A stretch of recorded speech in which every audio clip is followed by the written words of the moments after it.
తూర్పు అంటార్కిటికాలో భారతదేశం యొక్క సరికొత్త ప్రతిపాదిత పరిశోధన కేంద్రం పేరు ఏమిటి? మైత్రి-2. తూర్పు అంటార్కిటికాలో భారతదేశం యొక్క సరికొత్త పరిశోధన కేంద్రమైన మైత్రి-2ని ఆర్థిక మంత్రిత్వ శాఖ ఇటీవల ఆమోదించింది. ఈ మైత్రి-2 మైత్రి-1 కంటే పెద్దదిగా ఉంటుంది మరియు గ్రీన్ రీసెర్చ్ బేస్గా రూపొందించబడింది. జనవరి 2029 నాటికి నిర్మాణం పూర్తవుతుందని భావిస్తున్నారు. భూశాస్త్రాల మంత్రిత్వ శాఖ ఆధ్వర్యంలోని national centre for polar and ocean research Antarctic మరియు ఆర్కిటిక్ మిషన్లను నిర్వహిస్తున్నది. దేశంలో మొట్టమొదటి సెమీకండక్టర్ ఇన్నోవేషన్ మ్యూజియం ఏ భారతీయ నగరంలో ఉంది? హైదరాబాద్. హైదరాబాదు ఇటీవల భారతదేశంలో మొట్టమొదటి సెమీకండక్టర్ ఇన్నోవేషన్ మ్యూజియంకు నిలయంగా మారింది.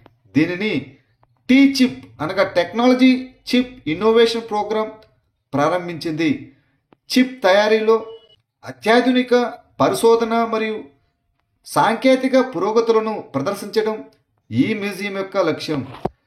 ఈ ఇనిషియేటివ్ భారతదేశ సెమీకండక్టర్ పర్యావరణ వ్యవస్థను బలోపేతం చేస్తుంది మరియు ఆవిష్కర్తలు, పెట్టుబడిదారులు మరియు విద్యా సంస్థల మధ్య సహకారాన్ని పెంపొందిస్తుంది. ఇటీవల వార్తల్లో కనిపించిన డ్యూరాండ్ లైను ఏ రెండు దేశాల మధ్య అంతర్జాతీయ భూ సరిహద్దు? ఆఫ్ఘనిస్తాన్ మరియు పాకిస్తాన్. ఇటీవల పాకిస్తాన్ మరియు ఆఫ్ఘనిస్తాన్ మధ్య డ్యూరాండ్ రేఖ వెంబడి సరిహద్దు ఘర్షణలు చెలరేగాయి. ఈ డ్యూరాండ్ రేఖ అనేది ఆఫ్ఘనిస్తాన్ మరియు పాకిస్తాన్ మధ్య 2640 కిలోమీటర్ల అంతర్జాతీయ సరిహద్దు. ఇది 1893లో బ్రిటిష్ ఇండియా విదేశాంగ కార్యదర్శి అయిన సర్ హెన్రీ మోర్టిమర్ డ్యూరాండ్ మరియు ఆఫ్ఘనిస్తాన్ ఎమీర్ అమీర్ అబ్దుర్ రెహమాన్ ఖాన్ మధ్య జరిగిన ఒప్పందం ద్వారా స్థాపించబడింది. ఈ సరిహద్దు చారిత్రాత్మకంగా వివాదాస్పదంగా మారింది. ఇటీవల $1.4 బిలియన్ నికర విలువతో ప్రపంచంలోనే మొట్టమొదటి బాలీవుడ్ బిలియనీర్ నటుడు ఎవరు? షారూఖ్ ఖాన్. షారూఖ్ ఖాన్ ప్రపంచంలోనే మొట్టమొదటి బాలీవుడ్ బిలియనీర్ నటుడిగా నిలిచాడు. అతని నికర విలువ $1.4 బిలియన్ అనగా 12,490 కోట్లు. టేలర్ స్విఫ్ట్, ఆర్నాల్డ్ మరియు టామ్ క్రూయిజ్ వంటి ప్రపంచ తారలను అధిగమించాడు. M3M Hurun India rich list 2025 ప్రకారం ఈ చారిత్రాత్మక మైలురాయిని అతను అధిగమించాడు. 2025 అక్టోబర్లో ఏ రాష్ట్ర ప్రభుత్వం 2025ను పట్టణాభివృద్ధి సంవత్సరంగా ప్రకటించింది? గుజరాత్. అక్టోబర్ 2025లో గుజరాత్ ప్రభుత్వం 2025ని పట్టణాభివృద్ధి సంవత్సరంగా ప్రకటించింది. Gandhinagar municipal corporation cleanest city అవార్డును పొందింది. అత్యుత్తమ పట్టణ పారిశుద్ధ్యం మరియు అభివృద్ధి విజయాలకు గుజరాత్లోని సూరత్ మొదటి నిర్మల్ గుజరాత్ అవార్డును అందుకుంది. రాష్ట్ర వ్యాప్తంగా స్థిరమైన, బాగా ప్రణాళికబద్ధమైన మరియు పౌర స్నేహపూర్వక పట్టణ మౌలిక సదుపాయాలను ప్రోత్సహించడం ఈ ఇనిషియేటివ్ యొక్క లక్ష్యం.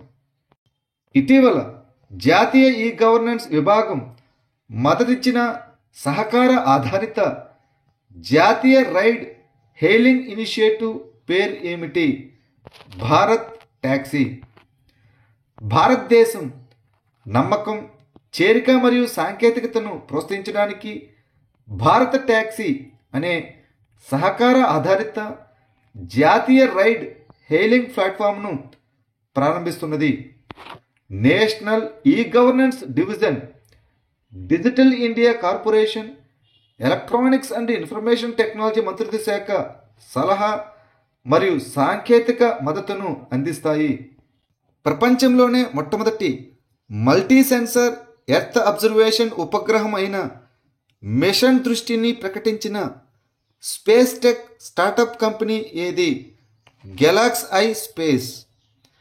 అక్టోబర్ 2025లో స్పేస్ టెక్ స్టార్టప్ కంపెనీ అయిన గెలాక్స్ ఐ స్పేసు ప్రపంచంలోనే మొట్టమొదటి మల్టీ సెన్సార్ ఎర్త్ అబ్జర్వేషన్ ఉపగ్రహం అయిన మిషన్ దృష్టిని Q1 2026లో ప్రయోగించనున్నట్లు ప్రకటించింది. దీనిని Indian space research organisation ISRO యొక్క polar satellite launch vehicle PSLV లేదా స్పేస్ ఎక్స్ రాకెట్ వంటి భారతీయ ప్రయోగ వాహనంపై ప్రయోగిస్తారు. ఇది 1.5 మీటర్ల high resolution real time earth డేటాను అందిస్తుంది. కిరు జల విద్యుత్ ప్రాజెక్టు ఏ రాష్ట్రం లేదా కేంద్రపాలిత ప్రాంతంలో ఉంది? జమ్మూ అండ్ కాశ్మీర్. జమ్మూ అండ్ కాశ్మీర్లోని 624 మెగావాట్ల కిరు జల విద్యుత్ ప్రాజెక్టును పూర్తి చేయడం ద్వారా ఒక ప్రధాన మైలురాయిని సాధించింది. ఇది జమ్మూ అండ్ కాశ్మీర్లోని కిష్త్వార్ జిల్లాల్లోని పదర్నకి మరియు కిరు గ్రామాల సమీపంలో చీనాబ్ నదిపై నిర్మించిన రన్ ఆఫ్ రివర్ ప్రాజెక్టు. ఈ ప్రాజెక్టును national hydro electric power corporation, Jammu and Kashmir state power development corporation మరియు power trading corporation joint venture అయిన చీనాబ్ వ్యాలీ పవర్ ప్రాజెక్ట్స్ అభివృద్ధి చేసింది. Global burden of disease GBD నివేదిక 2023ను ఏ సంస్థ విడుదల చేసింది? Institute for health metrics and evaluation IHME. జర్మనీలోని బెర్లిన్లోని ప్రపంచ ఆరోగ్య సదస్సులో institute for health metrics and evaluation global burden of disease నివేదిక 2023ను విడుదల చేసింది. 1990 నుండి 2023 వరకు భారతదేశ వ్యాధి భారం అయినటువంటి అంటువ్యాధుల నుండి నాన్ కమ్యూనికేబుల్ వ్యాధులకు మారింది, అనగా NCDలు. దీర్ఘకాలిక వ్యాధులు అని కూడా పిలువబడే ఈ NCDలు అంటువ్యాధి కావు మరియు వాటిలో హృదయ సంబంధ వ్యాధులు, క్యాన్సర్లు, మధుమేహం మొదలైనవి ఉంటాయి. డిజిటల్ సహకారాన్ని పెంపొందించడానికి భారతదేశం మరియు యునైటెడ్ కింగ్డమ్ ప్రారంభించిన కొత్త ఇనిషియేటివ్ పేరు ఏమిటి? India UK connectivity and innovation centre. భారతదేశం మరియు యునైటెడ్ కింగ్డమ్ ఇటీవల ఇండియా మొబైల్ కాంగ్రెస్ 2025లో India UK connectivity and innovation సెంటర్ను ప్రారంభించాయి. డిజిటల్ చేరికను ప్రోత్సహించడానికి మరియు సురక్షితమైన, వినూత్నమైన మరియు స్థితిస్థాపక కమ్యూనికేషన్లను నిర్మించడానికి ఇది ఒక వ్యూహాత్మక భాగస్వామ్యం. ఈ initiative UK research and innovation మరియు భారతదేశ టెలికమ్యూనికేషన్స్ విభాగం అనగా DOT నేతృత్వంలోని UK India technology security initiative కింద పనిచేస్తుంది. విపత్తు ముందస్తు హెచ్చరిక వేదికైన సాచెట్ను ఏ భారతీయ ఏజెన్సీ అభివృద్ధి చేసింది? టెలిమాటిక్స్ అభివృద్ధి కేంద్రం CDOT. సాచెట్ అనేది రియల్ టైమ్ జియో టార్గెటెడ్ హెచ్చరికల కోసం జాతీయ విపత్తు నిర్వహణ అథారిటీ NDMA ద్వారా విపత్తు ముందస్తు హెచ్చరిక వేదిక. దీనిని టెలికాం శాఖ ఆధ్వర్యంలోని centre for development of telematics CDOT అభివృద్ధి చేసింది. ఇది ఇంటర్నేషనల్ టెలికమ్యూనికేషన్ యూనియన్ ITU సిఫార్సు చేసిన కామన్ అలర్ట్ ప్రోటోకాల్ను అనుసరిస్తుంది. ఇటీవల వార్తలో కనిపించిన ఫోమోఫ్లేషన్ అనే పదానికి అర్థం ఏమిటి? కొనుగోలు భయాందోళనలు మరియు కొరత భయం వల్ల ద్రవ్యోల్బణం పెరుగుతుంది. వార్షిక H1B వీసా రుసుమును $1,00,000 పెంచే ప్రకటనపై అమెరికా అధ్యక్షుడు డొనాల్డ్ ట్రంప్ ఇటీవల సంతకం చేశారు. ఈ ఆకస్మిక పెంపు భయాందోళనలకు దారితీసిన డిమాండ్ మరియు ధరల పెరుగుదలను సృష్టించింది. ఇది ఫోమోఫ్లేషన్ యొక్క క్లాసిక్ కేసును చూపిస్తుంది. ఈ ఫోమోఫ్లేషన్ అనగా తప్పిపోతుందనే భయం మరియు మార్కెట్ ఒత్తిడి వల్ల కలిగేటటువంటి ద్రవ్యోల్బణం కొరత భయం కారణంగా ప్రజలు అధికంగా కొనుగోలు చేసినప్పుడు కృత్రిమ డిమాండ్ను సృష్టించినప్పుడు ఇది జరుగుతుంది. ఏ దేశ విదేశాంగ మంత్రి అమీర్ ఖాన్ ముత్తాకి భారతదేశానికి వచ్చారు? ఆఫ్ఘనిస్తాన్. తాలిబాన్ ప్రభుత్వంలో అమీర్ ఖాన్ ముత్తాకి ఆఫ్ఘనిస్తాన్ విదేశాంగ మంత్రిగా ఉన్నారు. ఆయన ఇటీవల వారం రోజుల పాటు భారతదేశానికి పర్యటనకు వచ్చారు.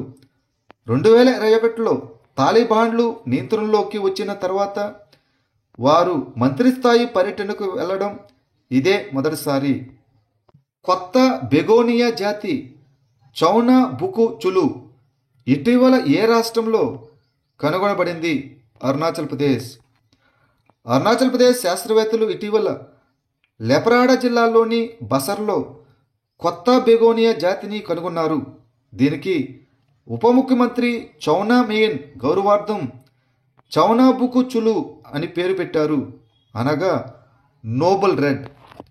ఈ మొక్క దాని అద్భుతమైన ఎర్రటి ఆకులు మరియు ఈ ప్రాంత నివాస స్థలంలో సహజ పెరుగుదలకు ప్రసిద్ధి చెందింది. ఈ బెగోనియా అనేది బెగోనియాసి కుటుంబానికి చెందిన శాశ్వత పుష్పించే మొక్కల జాతి. సెర్గియో గోర్ భారతదేశానికి ఏ దేశ రాయబారిగా నియమితులయ్యారు? అమెరికా. సెర్గియో గోరును భారతదేశంలో అమెరికా రాయబారిగా నిర్ధారించారు. ఆయనను అధ్యక్షుడు డొనాల్డ్ ట్రంప్ ఆగస్టు 22, 2025న నామినేట్ చేశారు. ఆ తర్వాత సెనేట్ కూడా ఆయనను ధృవీకరించింది. ఈ సెర్గియో గోరు తన తొలి అధికారిక పర్యటన కోసం అక్టోబర్ 11, 2025న న్యూఢిల్లీ చేరుకున్నారు. ప్రధానమంత్రి నరేంద్ర మోదీతో సహా పలువురు భారతీయ అధికారులను కలిశారు.